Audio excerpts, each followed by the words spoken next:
Sale en las redes también de que murió conscripto y le sacaron los ojos, le sacaron los órganos. De verdad, tirándole mierda a las Fuerzas Armadas. Acá está la ambulancia en la que fue evacuada después de practicársele en el Brasil la autopsia a este joven. Tengo fotos y voy a pedir discreción. Este es el momento en el que sus compañeros trataban de reavivar a este conscripto. Se metió a bañar en el río que ustedes van a ver.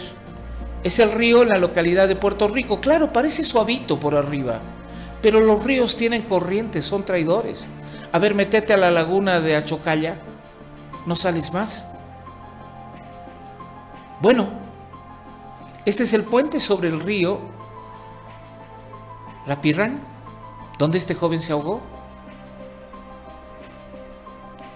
Y este es el momento en el que el Ministerio Público de Brasil devolvía a este joven. Pero para que el Ministerio Público pueda devolver a este joven, tenían que tener un informe forense para saber que no lo asesinaron, no lo torturaron, y el informe forense dice que el fallecimiento se debió por exceso de agua en los pulmones, vale decir, se ahogó en el río Rapirrán. El comandante actuó rápidamente y como tenemos guarniciones de avanzada que ni siquiera tienen un vehículo para moverse, tuvieron que pedirle a un vecino de la localidad cercana, todavía el cuerpo estaba tibio, que les permita que en su vehículo lo lleven al Brasil para tratar de salvarle la vida. Ese es el informe de la autopsia del Brasil, donde se confirma esto. Pero hay gente que en redes, sin ningún escrúpulo, ni miedo, ni piedad, salta que le sacaron los órganos. En el siguiente bloque les voy a contar con el capitán justamente Castro qué es lo que pasó en este caso. Esto es Postdata. Bueno, se ha especulado mucho, hoy día salió en más medios de comunicación, se mencionó de que una suerte ya de leyenda urbana de que un conscripto habría sido robado en sus órganos y que llegó a su natal Oruro sin los órganos, hasta los ojos que habían sido sacados. Viendo el informe oficial, de verdad esto es inaudito, de verdad, y hay que tener información. Y un hombre que está vinculado a las Fuerzas Armadas y que nos puede dar datos es el capitán Sergio Castro. Capitán, a ver, cuéntenos cuál es la verdad de esta historia.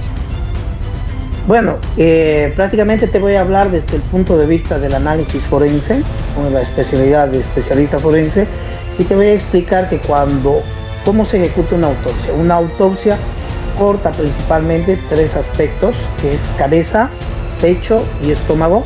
Existen diferentes técnicas sobre las cuales se aplica una autopsia, pero prácticamente radica en esos tres elementos: cortar la cabeza, el pecho y el estómago.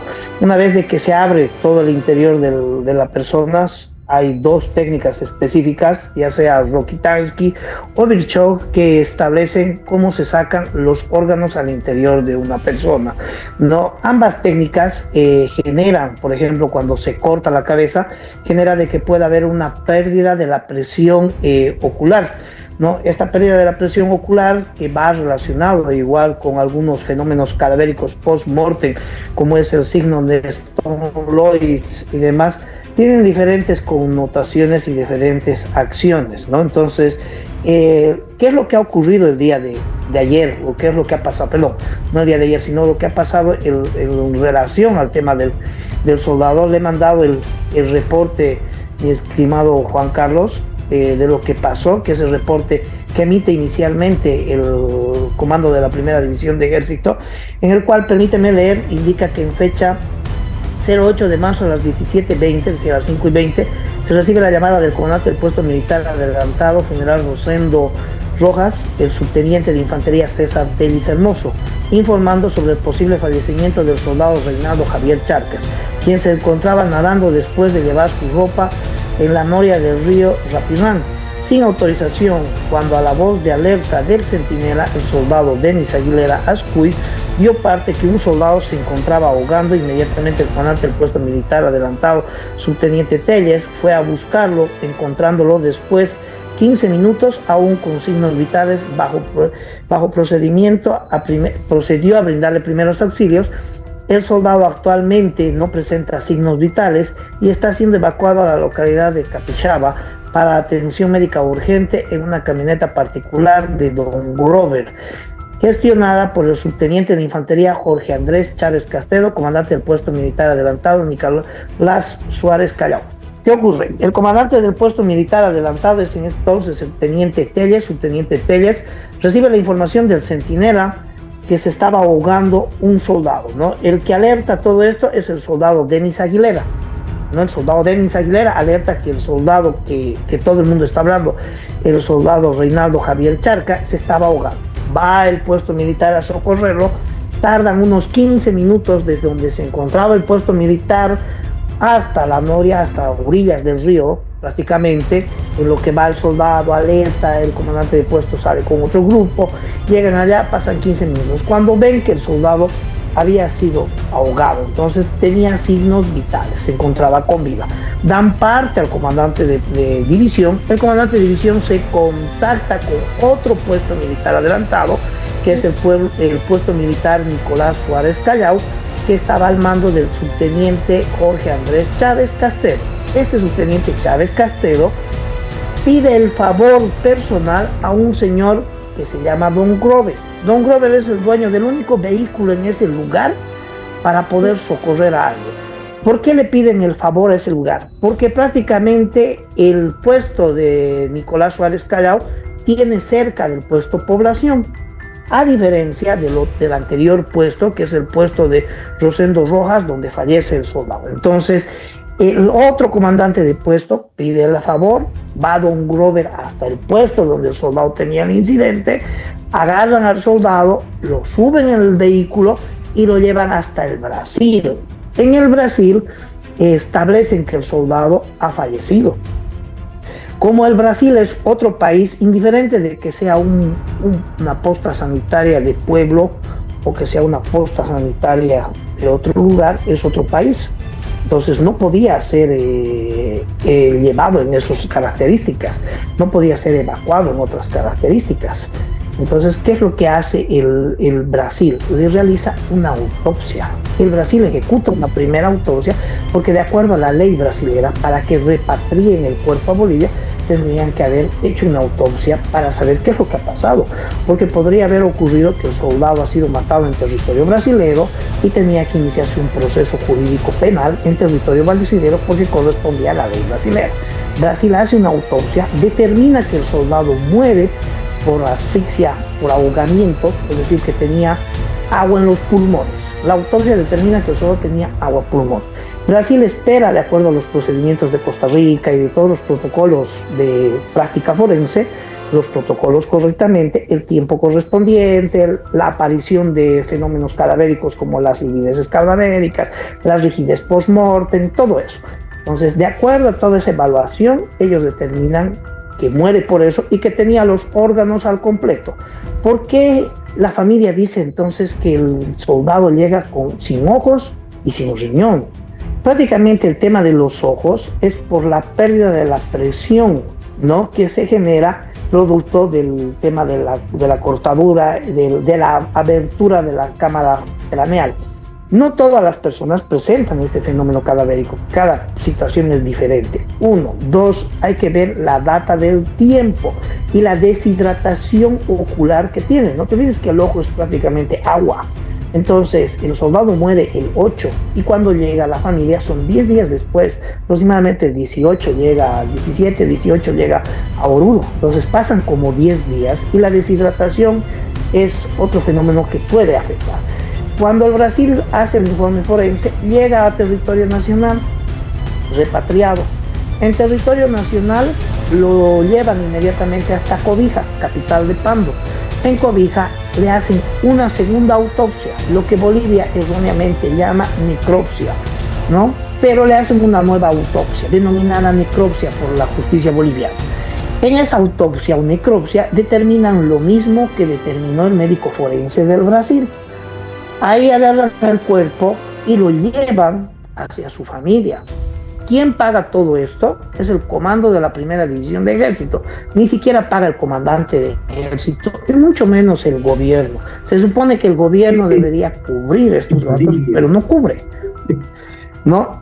Entonces, me llama mucho la atención de que las personas salgan, algunos influencers. Es más, salió algún periodista hablando de que esto podría ser un tráfico de órganos que está involucrando al ejército de Bolivia. No puede ser un tráfico de órganos porque generalmente el tráfico de órganos se hace inmediatamente. Hay muchas instituciones criminales que secuestran personas, las matan a las personas, inmediatamente que las matan les empiezan a extraer todos los órganos, porque los órganos, especialmente el riñón, tienen muy poco de tiempo de vida después de que abandonan el cuerpo de la persona. Entonces no puede una persona fallecer, esperar las horas correspondientes para el inicio de la autopsia, de acuerdo a la normativa forense, pase el tiempo de la autopsia, entregar el cuerpo y recién que el ejército de Bolivia quiera sacar el riñón para venderlo. Ese riñón ya era muerto, no podía ser, entonces se puede descartar totalmente el tema del tráfico de órganos. Dos, esa persona cuando entra a territorio nacional tuvo una segunda autopsia en Bolivia, donde el médico forense evaluó nuevamente todos los órganos para ver cuáles fueron las causas de la muerte. Cuando le sacan a una persona los órganos en autopsia, cortan órgano por órgano, y eso está en el informe forense. Se saca muestras de orina de la vejiga, se saca muestras de sangre y demás. La Fiscalía quiere realizar una tercera autopsia que me parece innecesaria porque prácticamente en Bolivia no existe una especialidad en tanatopraxia. La tanatopraxia es la ciencia que se encarga de la preservación de cadáveres de manera apropiada, sin modificar a futuro posibles evidencias. En Bolivia no hay eso. ¿Qué hacen con los muertos de cualquier índole, pobre, rico y demás? Es meterle formol. En el mundo de la tanatopraxia, el formol ya no se utiliza. En muchos países el formol está prohibido. ¿Por qué? Porque el formol quema muchos elementos que podrían ser estudiados en una necropsia o una autopsia posterior para determinar. Ese cadáver ya tuvo la presencia de formol en territorio boliviano cuando le hicieron la preservación para llevar y hacer el traslado de Cobija hasta Oruro, y cuando la familia observa el cadáver, le entregan el cadáver envuelto en una bolsa dentro del ataúd. ¿Por qué envuelven dentro de una bolsa? Porque prácticamente en Bolivia no hay tanopractores, entonces el cerebro cuando se cortó, generalmente el cerebro cuando le sacan a una persona una autopsia lo colocan en el estómago, todo colocan en el estómago. Entonces esto se va hacia atrás, los ojos se hunden y la figura se deshace. La costura es impactante que hace un médico forense, ¿no? Es realmente llamativa. Entonces la familia piensa que porque lo cortaron, le sacaron los riñones, los órganos, y que como los ojos están hundidos, existe una ausencia de ojos, que en realidad no es una ausencia de ojos, sino que son fenómenos que van ocurriendo post-morte por la pérdida de la presión y por la deshidratación post-morte que tiene el cadáver. Ahora, entonces, se procedió como marca el procedimiento, se pidió el auxilio, el momento que se necesitaba, vale decir, ¿se actuó como marca el procedimiento y la formalidad? Mira, se actuó de acuerdo a lo poco que puede actuar el ejército de Bolivia y las Fuerzas Armadas. Resulta que en Bolivia tenemos unas Fuerzas Armadas arcaicas. Bolivia, hace unos días atrás, el presidente de la República firma un acuerdo donde se compromete a compromisos internacionales dentro del escudo de las Américas para la protección de las fronteras y la lucha contra la criminalidad y el narcotráfico. Yo te pregunto, cómo Bolivia va a cumplir los compromisos firmados ante los Estados Unidos y ante los otros países en el escudo de las Américas, cuando no tiene la capacidad siquiera de poder evacuar inmediatamente y salvar la vida de un conscripto que está prestando un servicio militar obligado. Por eso el primer violador para mí de los derechos humanos en los cuarteles es el gobierno, y sigue siendo el gobierno. Que ese puesto militar adelantado no tenía un vehículo ni un medio disponible en la mitad de la nada para poder evacuar a una persona. Tuvieron que pedir el auxilio de otro comandante de puesto militar adelantado, pida el favor a un ciudadano civil, que es el caso de Don Grover, para poder ir, recogerlo, llevar. ¿Cuánto tiempo ha pasado, querido Juan Carlos, en eso? Que das parte a la división, que la división se contacta con el otro comandante de puesto, que el comandante de puesto sale y lo busca al ciudadano, que es el único vehículo que hay en ese lugar. ¿Qué ocurría si el ciudadano estaba enfermo, Don Grover? Hubieran esperado un día más hasta que Don Grover sane, o Don Grover tomaba sus cervezas y no podía sacar su vehículo. Ninguno de los dos puestos militares tenían capacidad logística de poder desplazar y salvar la vida de un ciudadano llevándolo a territorio brasilero. Mucho menos hablar que lo lleven a territorio boliviano. ¿Por qué se le hace la autopsia en el Brasil? Porque el soldado es llevado para primeros auxilios en el Brasil, muere en el Brasil. Si hubiera habido algo irregular, el Brasil, cuando hubieran hecho la autopsia, hubiera dicho, no, ese cadáver es retenido por procesos de investigación. Hablamos de tráfico de órganos, como dijo irresponsablemente algún periodista. Entonces, Brasil, ¿qué es? ¿Cómplice de Bolivia? Estás hablando de que la autoridad y todo el sistema judicial del Brasil está operando para el ejército de Bolivia. Un país poderoso está operando para un ejército pequeño. No creo que tenga lógica. No, seguro que sí. Seguro que sí, es descabellado y además no responde a la lógica.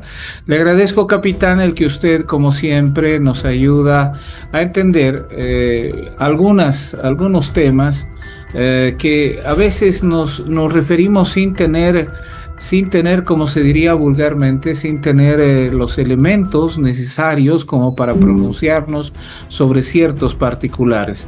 Le agradezco sobremanera, mi querido capitán, y será hasta una pronta oportunidad.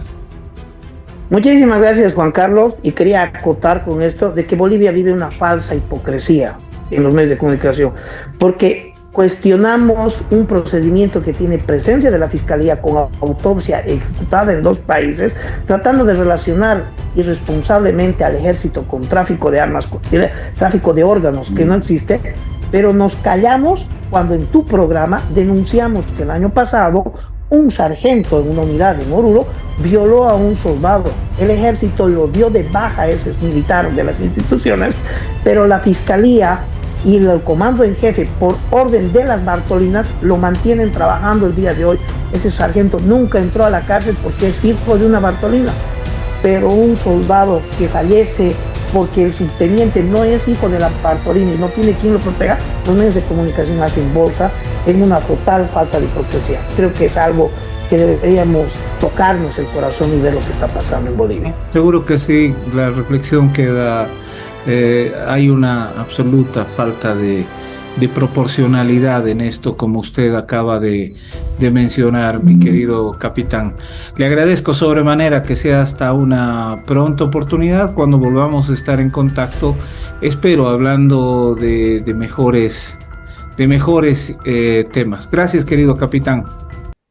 Muchísimas gracias, don Juan Carlos, y a toda su audiencia.